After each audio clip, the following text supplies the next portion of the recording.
하나님께서 오늘 우리에게 주신 말씀은 마태복음 14장 34절에서 마태복음 15장 9절까지 말씀을 우리 함께 보겠습니다.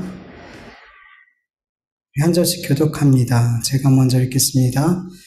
그들이 건너가 게네사렛 땅에 이르니 그 사람들이 예수님인 줄 알고 그 근방에 두루 통제하여 모든 병든 자를 예수께 데리고 와서 다만 예수의 옷자락에라도 손을 대게 하시기를 간구하니 손을 대는 자는 다 나음을 얻으니라.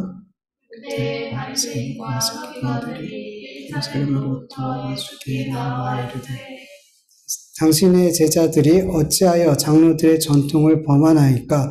떡을 먹을 때 손을 씻지 아니하나이다. 대답하여 이르시되 너희는 어찌하여 너희 전통으로 하나님의 계명을 범하느냐? 하나님이 이르셨으되 내 부모를 공경하라 하시고 또 아버지나 어머니를 비방하는 자는 반드시 죽임을 당하리라 하셨거늘 너희는 이르되 누구든지 아버지에게나 어머니에게 말하기를 내게 드려 유익하게 할 것이 하나님께 드림이 되었다 하기만 하며 그 부모를 공경할 것이 없다 하여 너희의 전통으로 하나님의 말씀을 폐하는도다. 예식한 자들아 너희에게 관하여 잘 하였도다. 그때 이 백성이 입술로는 나를 공경하되 마음은 내게서 멀도다. 사람의 계명으로 교훈을 삼아 가르치니 나를 헛되이 경배하는도다 하였느니라 하시고 아멘. 그럼 오늘 본문 마태복음 14장 34절에서 36절에서는 예수님께서 게네사렛 땅에 들어가셔서 그곳에 있는 병자들을 고치시는 내용이 나와요. 예수님께서 게네사렛에 도착하자 그곳에 있는 사람들은 그 근방에 있는 지역에 사람들을 보내서 예수님이 어디 계신지 이렇게 알려주게 돼요. 그러자 많은 사람들이 병자들을 데리고 예수님 앞에 오게 됐어요. 여기서 병이라는 단어, 헬라어 단어 카코스는 단순히 육체적인 질병뿐만 아니라 악한 것, 비참하고 불행하고 결핍된 상태에 있는 것까지 포함하고 있는 단어예요.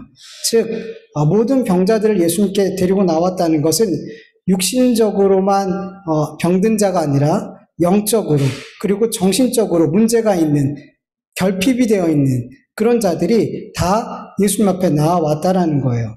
그런데 특이한 점은 예수님께 나온 자들에 대해서 예수님께 나온 자들이 예수님께 36절 말씀처럼 간구하더라는 거죠.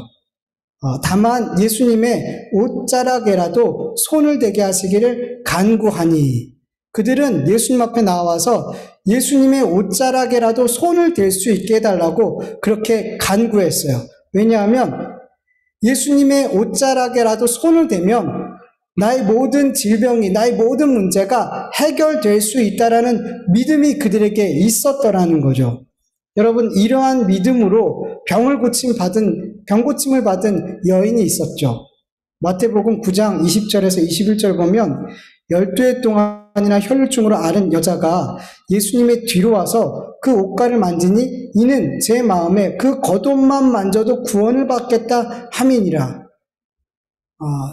그래서 그 여자는 예수님 몰래 예수님 앞에 다가가서 예수님의 옷자락을 만졌고 그 혈루증이 나음을 받았어요. 그때 예수님께서 그 여자를 향해서 이렇게 말씀하시죠. 예수께서 돌이켜 그를 보시며 이르시되 따라 안심하라 내 믿음이 너를 구원하였다. 지금 예수님께 나온 수많은 병든 자, 그들을 데리고 온 자들은 혈루증을 알아온 이 여인과 같은 믿음으로 예수님 앞에 나왔더라는 거예요. 그리고 혈루증 여인과 같은 그 믿음으로 예수님의 옷자락을 만졌고 그렇게 믿음으로 옷자락을 만지는 모든 자들은 다 나음을 얻었더라는 거예요.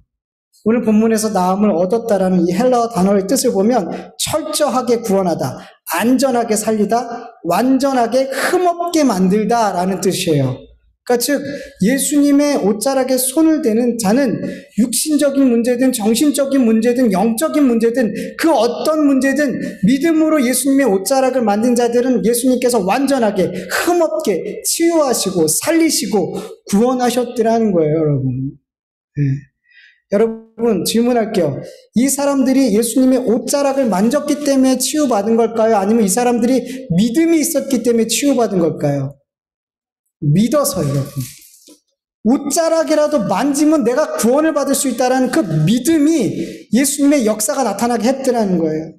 여러분 지금 우리는 예수님의 옷자락을 못 만지잖아요. 예수님 우리가 못 만지잖아요.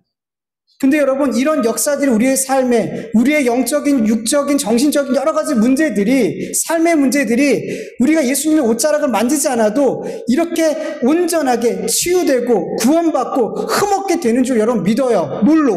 믿음으로. 지금도 믿음으로 이런 역사가 우리의 삶에 나타나게 되는 줄 믿으시길 축원합니다, 여러분. 아멘. 여러분 다른 게 문제가 아니에요. 믿음 없음이 문제예요, 여러분. 믿음은. 여러분 마태복음 14장을 살펴봤듯이 예수님의 제자들은 예수님께서 오병이어의 기적을 행하시기 전까지 1만 명은 좋게 넘는 큰 무리들에게 자신들이 먹을 것을 줄 수 있다는 것은 불가능한 일로 여겼어요. 예수님 이거 안 되는 일이에요. 안 돼요. 그렇게 말했단 말이에요. 큰 바다 물결로 인해서 제자들이 두려워하고 고난당하고 있을 때 예수님께서 파도 위를 걸으셔서 그들에게 찾아오시고 안심해라, 내니 두려워하라, 두려워하지 말라라고 말씀하셨을 때에도 제자들은 예수님을 온전히 믿지 못했어요. 오히려 유령이라고 생각했었죠. 그리고 베드로는 예수님 앞에 믿음이 작은 자여 왜 의심하느냐 이런 책망까지 듣게 되었어요. 그런데 여러분 지금 예수님 앞에 나온 이 많은 사람들은 예수님의 옷자락에라도 손을 대면 내가 나을 수 있다라는 그 예수님을 향한 믿음을 갖고 나왔더라는 거죠, 여러분. 여러분 마태복음 14장을 보면 예수님의 제자들의 그 믿음 없음과 그리고 병든자들 데리고 온 그들의 믿음 있음이 이렇게 비교돼서 나오고 있더라는 거예요. 네. 제자들은 예수님과 늘 함께하면서 많은 기적과 표적을 지켜봤어요. 예수님의 말씀을 날마다 들었어요. 하늘의 비밀한 것들을 깨달아 알았어요. 그럼에도 불구하고 그들은 마태복음 14장에서 계속 믿음 없음이 계속 나오더라는 거죠. 그런데 예수님께 나온 자들은 사실 예수님의 기적과 표적을 제자들보다 많이 봤겠어요? 그곳에 있는 사람들 가운데 예수님 한 번도 못 만나보거나 그냥 단순히 소문으로만 듣고 이렇게 믿음을 가지고 나온 사람들도 있었더라는 거예요. 많이 있었을 거예요. 그런데 그들은 12의 혈중을 아는 그 여인과 같은 믿음을 가지고 고침을 받았더라는 거죠. 아멘. 여러분 성경은 계속해서 말씀하고 있는 주제 한 가지가 뭐냐면 믿음은 사람이 만들어낼 수 있는 게 아니라는 거예요. 믿음의 주체는 항상 하나님이라는 것을 계속 반복해서 말씀하고 있어요. 이렇게 성경에서 말씀하고 있는 주제 중에 한 가지예요. 제자들처럼 예수님 옆에서 많은 기적을 보고 말씀을 많이 들었다고 해서 예수님을 믿는 게 아니라는 거예요. 제자이기 때문에 그들이 다른 사람들보다 더 예수님을 믿을 수 있는 좋은 환경이 있다고 해서 더 잘 믿을 수 있는 게 아니더라는 거잖아요. 아니더라는 거예요, 그게. 여러분, 성경은 분명하게 믿음은 하나님의 선물이라고, 은혜라고 말씀하고 있어요. 너무 분명하게. 우리 너무 잘 알잖아요. 너무 많이 들어서. 그런데 자꾸 사람들은 믿음이 나의 의지나 결심이나 내가 가지고 있는 성경적 지식이나 경험이나 어떤 이런 것에 의해서 내가 믿음이 생길 수 있다고 생각해요. 내 안에, 내 스스로. 그리고 신앙적인 좋은 환경이 있으면 좋은 믿음으로 이렇게 세워져 갈 수 있다라고 생각을 해요. 그 좋은 환경이 나에게 믿음을 줄 수 있다라고 생각을 하더라는 거죠. 그런데 여러분 아니에요. 믿음은 오직 하나님이 주시는 거예요. 인간의 결심이나 지식이나 경험이나 좋은 환경이 그 자체가 우리에게 믿음을 주지 못하더라는 거예요. 아니더라는 거예요. 여러분, 저의 자녀들이 어렸을 때부터 가정예배를 드렸고 글을 읽지 못할 때부터 가정예배를 드렸어요. 저희 막내는. 매일 말씀을 읽고 있고요. 매일 기도를 해요. 그리고 성경적으로 어려운 어떤 궁금증이 저한테 물어보면 제가 언제든지 쉽게 설명해 줘요. 이러한 신앙적인 환경에서 자란 저희 아이들이 그렇지 못한 환경에서 자란 아이들보다 더 믿음의 사람이 되는 건가요? 더 믿음의 사람으로 훌륭하게 자라고 그들이 그 상황이 있다고 해서 믿음을 소유하게 되는 건가요? 아니에요, 여러분. 그런 환경에 있는 것, 아이들에게 너무나 감사의 제목이지만 그 환경 자체가 그 아이들에게 믿음을 주거나 그 아이들을 믿음으로 훌륭하게 자라게 하는 그런 게 되는 것이 아니더라는 거예요. 몇 대째 예수님을 믿는 집안이라고 해서, 목사님 가정이고 장로님 가정이라고 해서 그 가정에 있는 사람들이 그 가정에 있기 때문에 믿음이 생기고 믿음의 사람으로 자라는 것은 아니란 말이에요. 성경은 제자들을 통해서 예수님께서는 제자들을 통해서 믿음은 사람에게서 나는 것이 아니라 하나님께서 주시는 것임을 너무나 명확하게 이 제자들을 통해서 보여주고 계신단 말이에요. 3년 넘게 예수님과 함께한 제자들이 결국에 어떻게 되었어요? 예수님 버리고 다 도망갔어요. 예수님 모른다고 부인했어요. 만약에 믿음이라는 것이 신앙의 좋은 환경에서 나오는 것이고 성경적 지식을 많이 아는 것에서 신앙적 경험에서 그리고 자기의 어떤 의지를 통해서 믿음이라는 것이 생길 수 있다면 예수님의 제자들은 절대로 예수님을 부인하거나 버리면 안 돼요. 안 된단 말이에요. 네. 제자들은 세상에서 그 누구보다 예수님과 가장 친밀한 시간을, 가장 많은 시간을 보냈고 가장 많은 은혜를, 기적을 경험했고 하늘의 천국의 비밀을 듣고 배운 사람들이에요. 그리고 그들은 예수님을 위해서 죽을 수 있는 그런 강한 의지도 가지고 있었단 말이에요. 그들은 예수님을 믿을 수 있는 정말 좋은 환경에 있었단 말이에요. 그런데 그 결과는 비참했어요. 네. 부활하신 예수님께서 그들에게 뭐라고 말씀하셨냐 하면 마가복음 16장 14절을 보면 그 후에 11 제자가 음식 먹을 때 예수께서 그들에게 나타나사 그들에게 믿음 없는 것과 마음이 완악한 것을 꾸짖으시니 이는 자기가 살아난 것을 본 자들의 말을 믿지 아니함일러라. 예수님이 십자가에서 죽으시기 전에 몇 번이나 제자들에게 자기가 고난당하는 것과 그리고 다시 살아날 것에 대해서 몇 번이나 말씀해 주셨어요. 그런데 그들은 믿지 않았어요. 그리고 예수님이 부활하셨어요. 그리고 예수님을 만난 자들이 제자들에게 와서 예수님이 부활하셨다라고 말해도 그들은 믿지 않았어요. 믿지 않았어요. 네.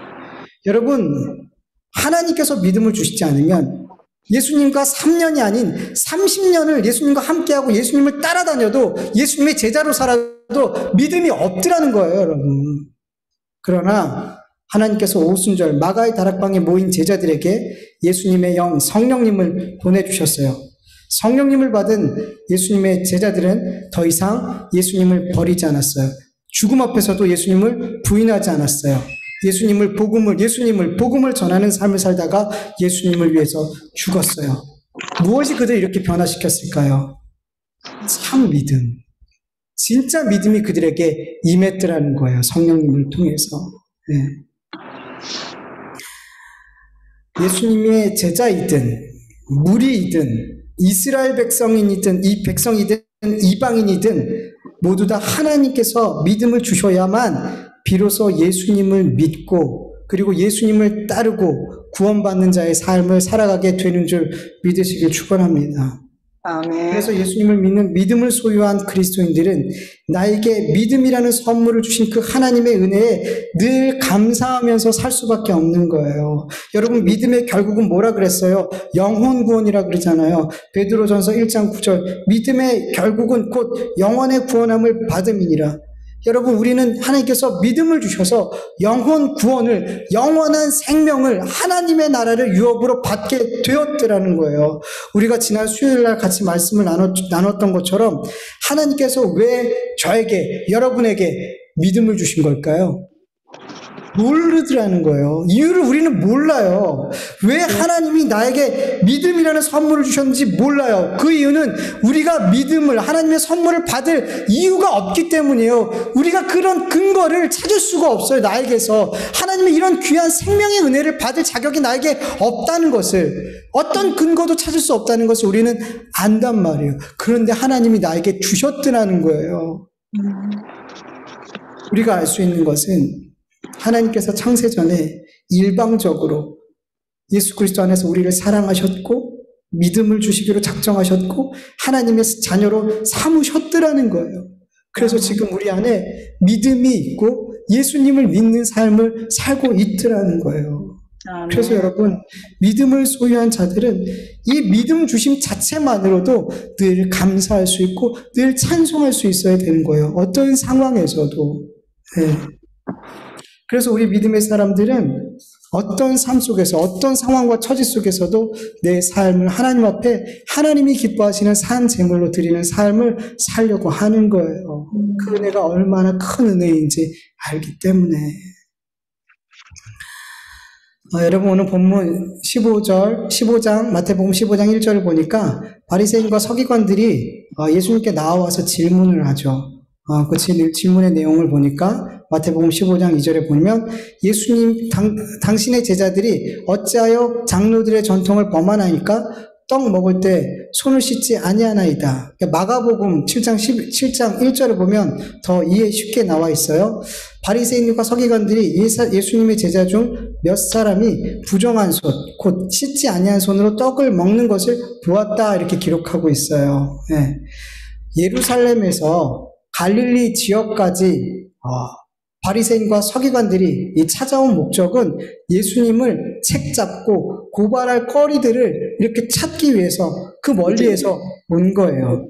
네. 그리고 나서 예수님의 제자들이 손을 씻지 않고 먹는 것을 탁 발견하게 되고 이것으로 예수님을 공격하고 책잡기 위해서 이렇게 질문하게 되는 거죠. 여러분 우리가 마태복음 14장에서 계속 말씀을 나눴던 것처럼 예수님은 오병이어로 큰 무리를 배불리 먹이셨고 풍랑 위를 걸으시고 풍랑을 잠잠케 하셨어요. 예수님의 옷자락을 만지는 모든 자들을 고쳐주셨어요. 예수님은 나는 곧 나다라고 말씀하시며 내가 바로 전능하신 하나님이다라고 말씀하셨단 말이에요. 이러한 하나님이신 예수님을 책잡고 고소하려고 예루살렘에서 갈릴리까지 온 바리새인과 서기관들이 고작 예수님의 흠이라고 찾은 그 흠이 제자들이 떡을 먹을 때 손을 씻지 않았다는 거예요. 가련하지 않아요, 이들? 너무 가난한 질문 아니에요? 너무 불쌍하더라고요. 어떻게 이 예수님 앞에 예수님의 흠을 잡고자 한 그 질문이 고작 제자들이 예수님도 아니요, 당신의 제자들이 밥 먹을 때 손 안 씻는데요? 저는 이 질문을 보면서 이들이 너무 불쌍해 보이고 너무 가련해 보이고 너무 가난해 보이더라고요. 여러분 바리새인들이나 서기관들도 예수님께서 병 고치는 것을 봤고 귀신을 쫓아내는 것을 봤어요.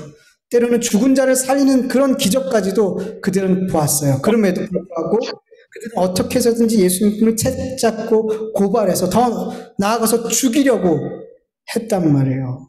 왜 이들은 이렇게 보고도 귀로 듣고도 예수님을 믿지 못하고 오히려 대적하는 걸까? 왜 예수님을 바알세불을 힘입어서 일하는 귀신에 사로잡힌 자로 보는 걸까요?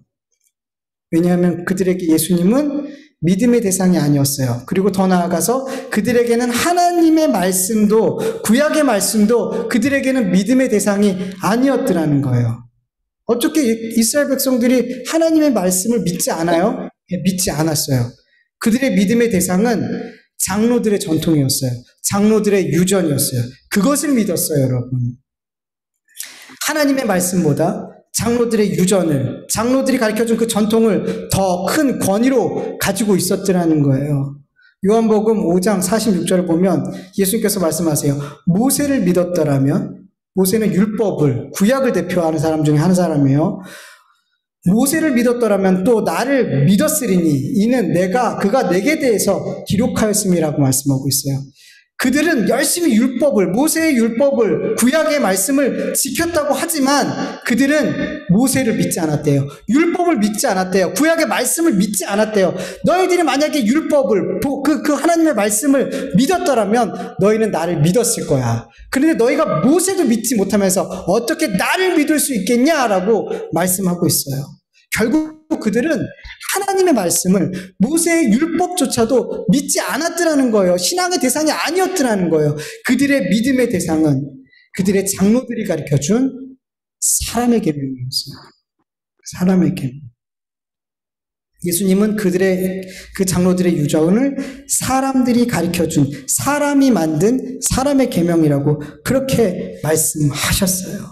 그 사람의 계명을 믿고 따르는 그들은 하나님의 말씀을 믿지 않았고, 더 나아가서 예수님도 믿을 수 없게 된 거죠.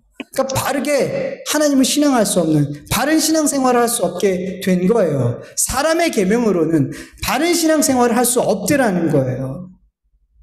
여러분, 모든 교회 안에서 항상 하나님의 말씀이, 참 복음이 증거된다고 생각하십니까? 여러분, 그렇지 않은 교회들도 있어요. 그렇지 않은 사람의 계명을 가리키는 교회들도 여러분 있더라는 거예요. 여러분, 주명교회에 오셔서 처음 신앙생활 하셨을 때 힘들었던 부분이 있었을 거예요.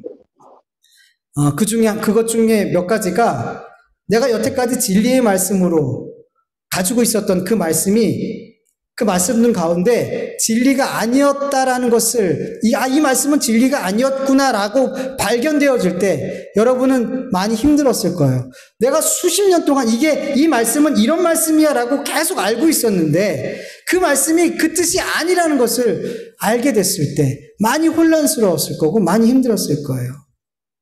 내가 여태까지 이것은 옳아, 이렇게 신앙생활하는 게 맞아 라고 생각했는데 하나님 앞에 이 신앙생활이 옳지 않았다라는 것이 깨달아졌을 때 힘들게 되었을 거예요. 나는 분명 하나님을 바르게 섬기면서 신앙생활한다고 생각했는데 결국에 이것은 나의 잘됨과 나의 형통과 결국엔 나를 위해서 하나님이라는, 예수님이라는 그런 우상을 만들어 놓고 내가 섬기고 있었다라는, 내가 만든 하나님, 내가 만들어낸 예수라는, 말씀에 없는 하나님, 말씀에 없는 예수님을 내가 섬기고 있었다라는 그런 것을 깨닫게 되었을 때 여러분 마음이 많이 힘들었을 거라는 거죠. 여러분, 잘못된 신앙생활을 하는 나는 지금까지 왜 계속해서 옳다라고, 옳은 신앙생활을 하고 있다라고 그렇게 열심히 신앙생활을 해왔을까요? 분명 잘못된 건데 왜 하나님이라는, 예수라는 우상을 섬기면서 나는 하나님을 잘 섬기고 있다라고 생각하면서 여기까지 온 걸까요? 그것은 교회 안에 참 복음이 아닌 사람의 계명들이, 사람이 만든 계명들이, 사람의 전통이 만든 그 가르침이 말씀으로 포장해서, 복음으로 포장해서 가르쳐주는 경우가 있었기 때문이라는 거예요. 여러분, 교회 안에서 사람의 계명이 가르쳐졌기 때문에 신앙생활이 자꾸만 하나님 중심이 아니라 누구 중심? 나 중심으로 신앙생활하게 돼요. 사람의 계명, 말 그대로 사람의 계명이요, 나를 위한, 사람을 위한 계명이란 말이에요. 하나님이 주신 계명은 하나님을 위한 삶을 사는데 사람이 만든 계명은 사람을 위해서 살게 만든단 말이에요. 나를 위해서. 그래서 자꾸만 교회에서 열심을 내고 노력을 하고 헌신하고 섬기고 뭐 이런 교회에서 많은 활동들을 자꾸만 세요. 카운트해요. 이것으로 다 내 자랑으로 삼고 내 의로 삼고 내 영광으로 삼더라는 거예요. 교회에서 하는 이 모든 것을. 그리고 가장 심각한 문제는 진짜 복음, 진짜 하나님의 말씀이 증거될 때 그것을 오히려 틀렸다라고 말하더라는 거예요. 바리새인과 서기관들처럼 너 틀린 거야, 그거 아니야 라고 그렇게 말하더라는 거예요. 지금까지 사람의 계명을 하나님의 복음으로, 하나님의 말씀으로 굳게 믿고 그 계명을 열심히 따라서 신앙생활 해왔기 때문에 오히려 진짜 복음, 진짜 하나님의 말씀이 들려질 때 그걸 가짜라고 알더라는 거예요. 그게 이단처럼 보이더라는 거예요. 가짜처럼 보이더라는 거예요, 여러분. 이게 가장 문제예요, 여러분. 그리고 사람의 계명을 따라서 신앙생활했던 사람들이 좀처럼 참 복음과 말씀을 받아들이지 못하고 자기의 잘못된 신앙생활을 인정하지 못하고 그 잘못된 말씀을 버리지 못하고 계속 그 신앙생활을 고집하는 중요한 이유는 내가 지금까지 쌓아왔던, 내가 열심히 교회에서 해왔던 그 모든 것을 내 의로, 내 영광으로, 내 자랑거리로 삼았는데 참 복음은 이것을 다 무효화시키거든요. 이걸 다 무효화시킨단 말이에요. 진짜 하나님의 말씀은 내가 몇십 년을 새벽 기도를 열심히 나왔고 열심히 아무리 힘들어도 11조를 드렸고 교사를 성가대를 직분을 몇십 년을 성실하게 감당했고 이 모든 것을 복음은 다 하나님의 은혜로 만들어버려요.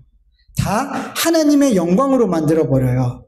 그 어떤 것도 내 의와 내 자랑과 내 영광이 되지 못하게 만들더라는 거예요.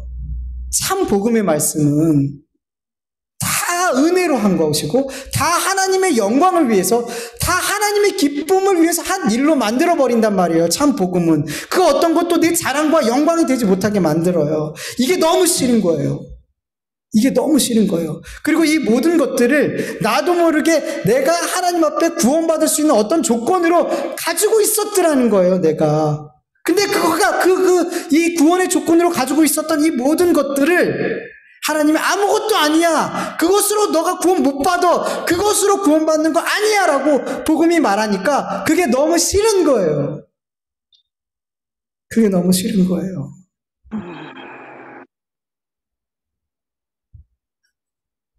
다 인본주의적인 신앙생활을 했기 때문이에요. 사람의 계명으로 신앙생활을 했기 때문이에요. 사람의 계명은 나 중심적으로 인본주의적으로 신앙생활을 하게 만든단 말이에요. 그래서 다 내 영광이 되고 내 의가 되고 내가 구원받을 수 있는 조건이 되더라는 거예요. 못 버리더라는 거야. 이걸 잘 바리새인과 서기관들처럼 오히려 예수님을 공격하더라는 거예요. 참 복음을 전하는 자들을 공격하더라는 거예요. 여러분 교회 안에서도요. 저는 많이 알잖아요. 제가 말씀 많이 드렸잖아요. 저는 교회에서 가장 많은 공격을 받았어요.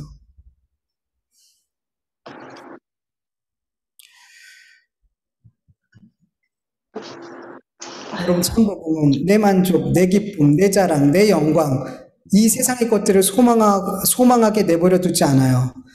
하나님이 기쁨이 되고 하나님께 영광이 되고 하나님께 하나님의 칭찬을 바라고 저 하늘나라에 소망을 두는 그런 신앙생활을 하게 만단 말이에요. 하나님의 계명은 복음은 사람의 계명과 다르단 말이에요. 방향 자체가 다르단 말이에요. 근데 교회 안에서 예수님 시대와처럼 그렇게 사람의 계명이 여전히 지금도 복음과 막 섞여서 뒤엉켜서 뭐가 진리인지 잘 헷갈리게 구별 못하게 가르쳐지고 있단 말이에요. 여러분 대놓고 사람의 계명처럼 얘기하지 않아요. 예수님의 복음 이 말씀과 막 뒤섞어서 가르친단 말이에요. 교묘하게 그렇게 받아들이게 만든단 말이에요. 여러분 마귀는 멍청하지 않아요. 예수님을 공격할 때도 마귀는 말씀으로 공격했어요. 다른 방법으로. 그 말씀에 다른 해석을 가지고 공격했단 말이에요. 그래서 말씀으로 우리가 믿음으로 성령으로 늘 깨어있지 않으면 우리가 사람의 계명을 참 복음으로 알아듣게 되고 잘못된 사람의 계명을 따르는 그런 신앙생활을 하게 되는 거예요. 여러분 그래서 깨어있어야 돼요. 여러분 참 복음을 참 말씀을 여러분 알아야 된단 말이에요. 외워야 된단 말이에요. 여러분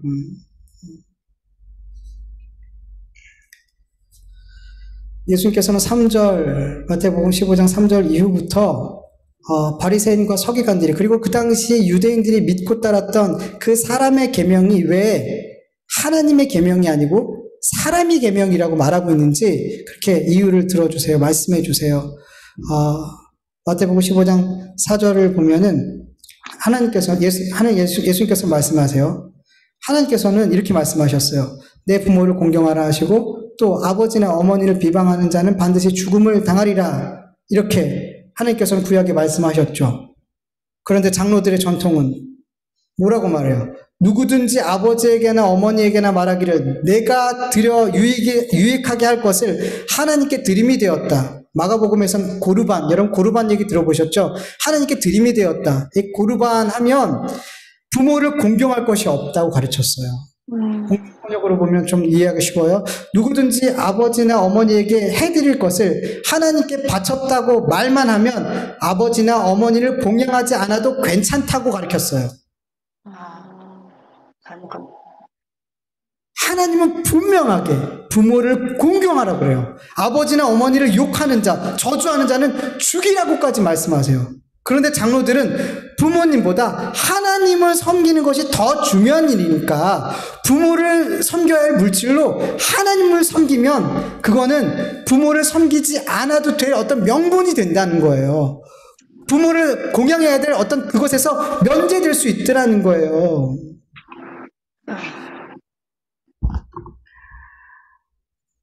그럴듯해 보이죠. 말은 정말 하나님 중심, 부모보다도 하나님을, 그러면서 하나님 중심의 신앙생활을 하는 것처럼 보이잖아요. 근데 전혀 그런 게 아니란 말이에요.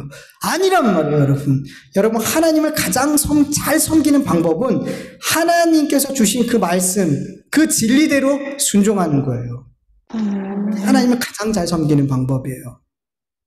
지금 이 장로들의 유전이 하나님을 더 잘 섬기는 것처럼 보이잖아요. 아니더라는 거예요, 여러분.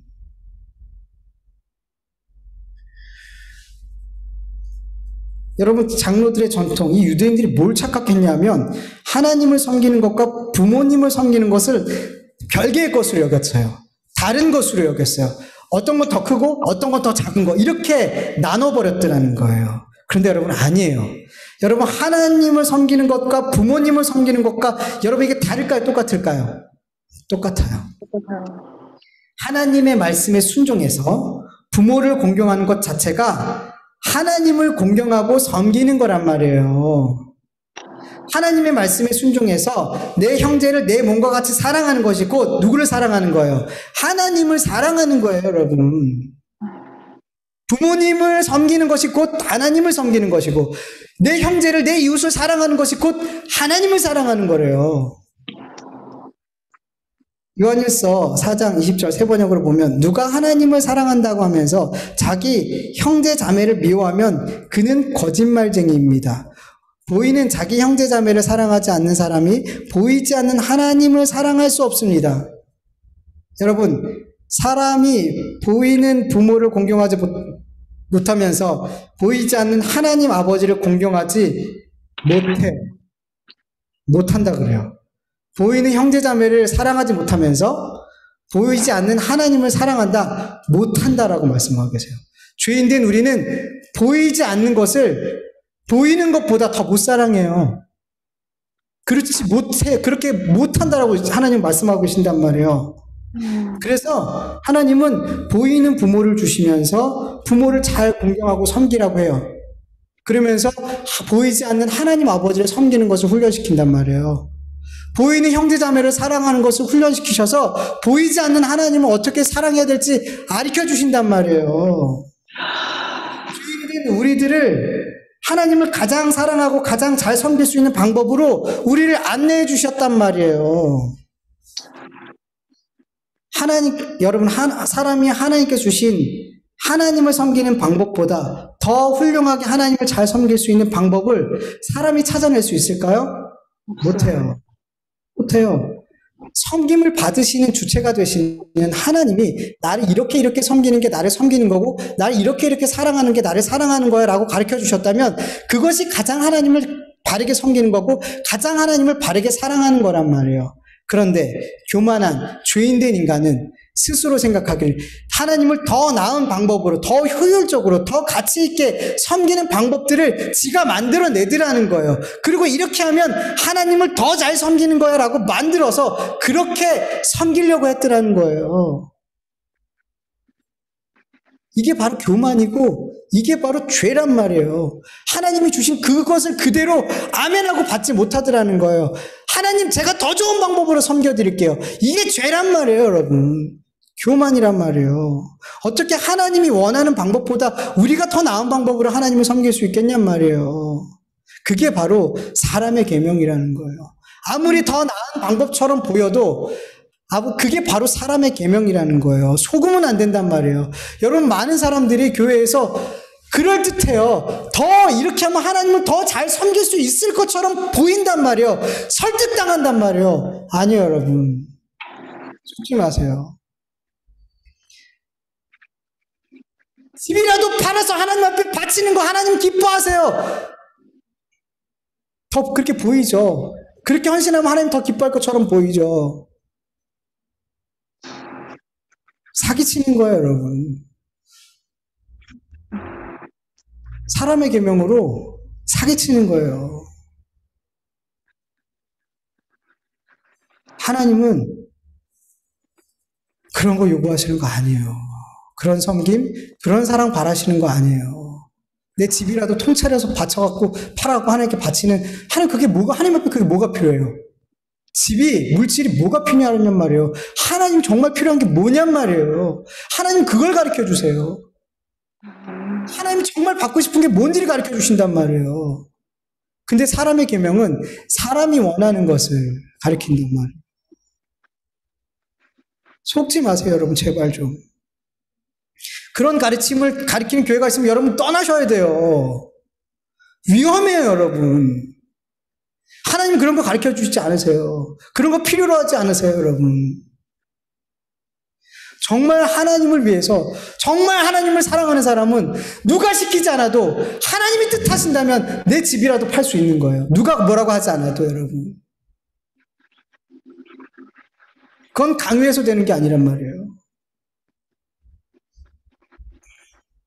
제가 극단적인 예를 들었지만 그래요, 여러분.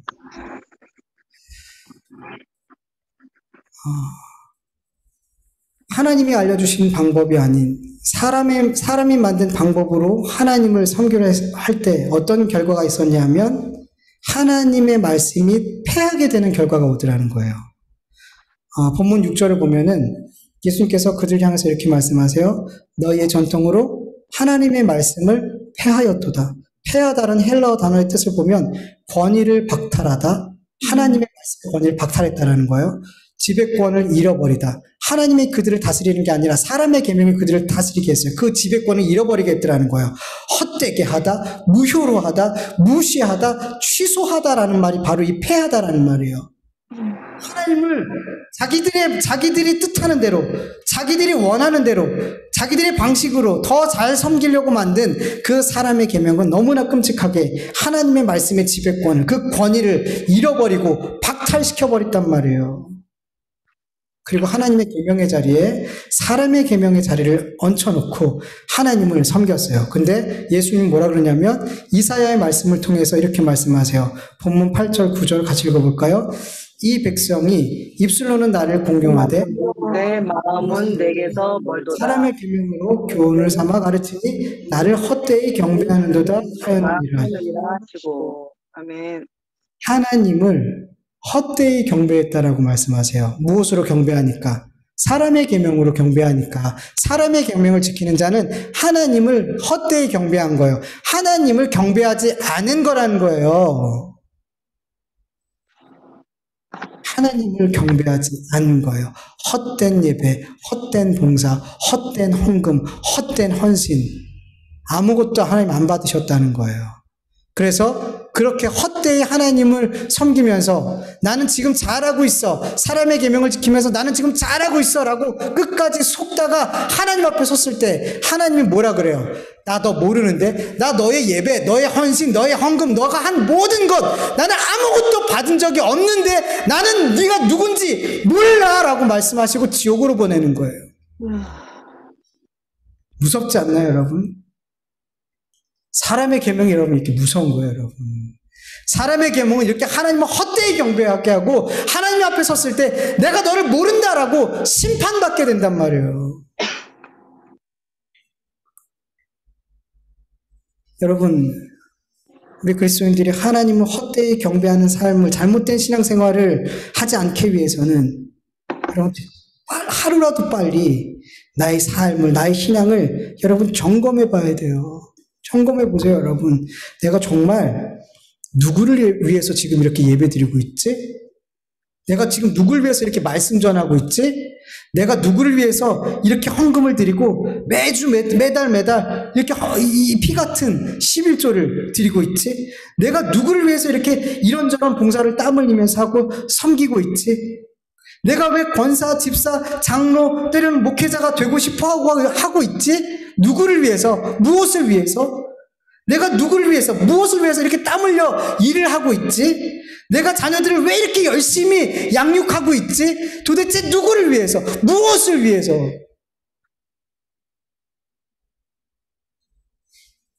여러분에게 질문하셔야 돼요. 여러분, 하나님의 계명을 지키는 자, 참 복음을 믿고 지키는 자들은, 복음으로 살아가는 사람들은 이 모든 것이 다 주님으로 답이 나와져요. 주님 때문에, 주님을 위해서. 내가 일하는 것도 주님을 위해서, 내가 자녀를 양육하는 것도 주님을 위해서, 예배 드리는 것도 주님을 위해서, 땀 흘려 봉사하는 것도 주님을 위해서. 답은 항상 정해져 있어요. 주님으로. 그런데 사람의 계명으로 일하는 사람, 사람의 계명을 가지고 신앙생활하는 사람은 자꾸만 이 질문 앞에 나를 위해서, 나를 위해서, 나 때문에 이런 답이 나온단 말이에요. 여러분 각자에게 오늘 예배 끝나고 기도하시면서 정말 하나하나 조목조목 짚어가면서 내가 지금 어떤 부분에 있어서는 내가 사람의 계명을 따르고 있구나, 내가 잘못 알고 있었구나, 내가 잘못했구나, 이것들이 빨리빨리 발견되어지길 간절히 축원합니다. 그리고 발견되어졌을 때 여러분 기도하시면서 그것을 배설물처럼 버리길 원합니다. 여러분, 사도 바울은 이전에 자기에게 유익하게 되었다라고 생각했던 그 사람의 계명을 예수님을 만나고 나서 버렸어요. 오물처럼, 배설물처럼 버렸어요. 여러분, 이 작업이 그리스도인들에게 계속 필요해요. 계속 필요해요, 여러분. 버리고 내려놓고 포기하는, 날마다 자기를 신학을 점검하면서 말씀 앞에, 십자가 앞에 점검하면서 그렇게 포기하고 버리고 내려놓는 그런 삶을 반복해서 해야 될 줄 믿습니다. 네. 그럴 때 우리는 입술로만 하나님을 경배하는 그런 헛된 경배의 삶이 아닌, 하나님 헛되게 섬기는 삶이 아닌, 정말 하나님을 매일매일 하나님을 기쁘시게 하는 방법으로 하나님을 섬기는, 하나님의 말씀하신 그대로, 그 진리대로 섬기는 삶을 살게 될 줄 믿습니다. 이 말씀 기억하면서 잠깐 기도하겠습니다.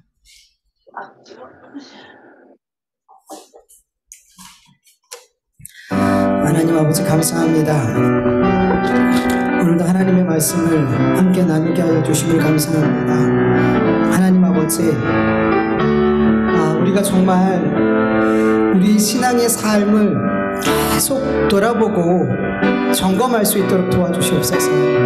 나도 모르게 하나님의 복음의 말씀을 따라 사는 게 아니라 사람의 계명, 사람이 가르쳐준, 내가 어렸을 때부터 잘못 알아왔던 그런 잘못된 말씀들을 진리의 말씀으로 착각하고 그 말씀으로 신앙생활하고 있지 않는지, 그리고 내 삶이 자꾸만 나의 행복과 나의 즐거움과 나의 어떤 성공과 나의 잘됨과 그렇게 자꾸 나를 위해서 하나님을 우상화시키면서 신앙생활하고 있는 부분은 있진 않는지, 우리가 매일매일 그렇게 정말 다른 것, 그렇게 이 땅의 것들을 구하는데 시간 다 보내는 것이 아니라 정말 구해야 할 것, 기도해야 할 것을 기도하며 이 마지막 때에, 주님 오실 날이 얼마 남지 않은 이 때에 정말 영적으로 깨어있는 믿음의 삶을 살 수 있도록 주 하나님 도와주시옵소서. 주님 은혜 베풀어 주시옵소서. 주님 베풀어 주시옵소서. 하나님 도와주세요. 내가 발견할 수 없습니다. 내가 깨달을 수 없습니다. 하나님, 기도할 때 내가 사람의 계명으로 갖고 있는 그런 것들을 주님이 깨닫게 하시고 보게 하시고 배설물처럼 버릴 수 있는 은혜도 우리에게 허락하여 주시옵소서. 감사합니다. 주님 감사합니다.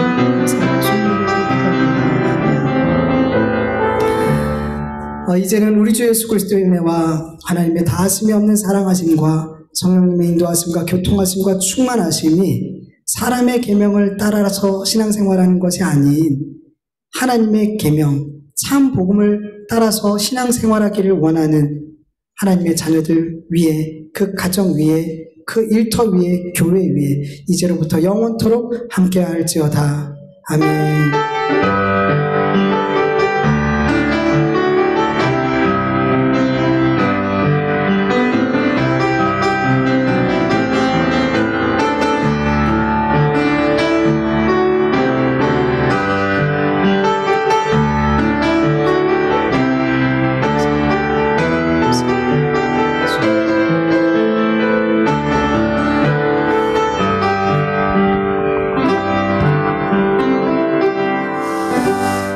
우리 예배를 받으신 하나님 감사와 영광의 박수 올려드립니다. 하나님 감사합니다. 오늘 우리 예배를 다 초소해서 다 받으시고 받으시고 감사합니다. 감사합니다.